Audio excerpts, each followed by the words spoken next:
आज आपण उपोषणाला बसलेलो आहोत. आपलं मागणी काय आहे, काय प्रकरण आहे? मी माळी महेश्वर चंद्रकांत.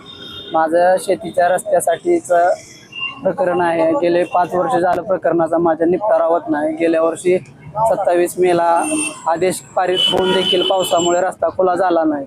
आता संबंधित प्रतिवादी SDO कडे अपील करून ते प्रकरण ह्या वर्षी पण टाळाटाळ करून माझं दिरंगाई करण्याचा प्रयत्न करत आहेत. माझं सध्याला उभं पीक ऊस पपई आहे. मला पावसाळ्यामध्ये रस्ता जाण्यायोग्य रस्ताच नाही.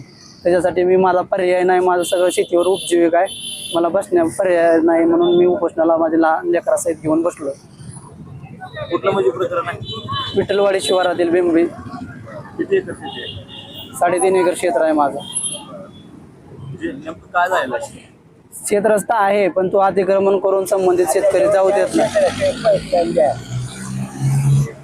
संबंधित शेतकरी मज्जाव करतात. आम्हाला हाणामारीची रिपीट करण्याची, तू ये शेताकडे तुला दाखवतो, जेल बघण्याचा अशी भाषा करून आम्हाला तिथून जाऊ देत नाही. संबंधित 21 व 15 मधील शेतकरी आहेत. आता आपली मागणी काय आहे? माझी मागणी आहे की मंडळाधिकाऱ्याच्या अहवालामार्फत त्यांनी जी तहसीलदार साहेबांनी जी आदेश दिलेला आहे तो मोक्यावर जाऊन त्यांनी प्रत्यक्ष त्याची पाहणी करून तो रस्ता खुला करून देण्यात यावा, एवढीच माझी मागणी आहे.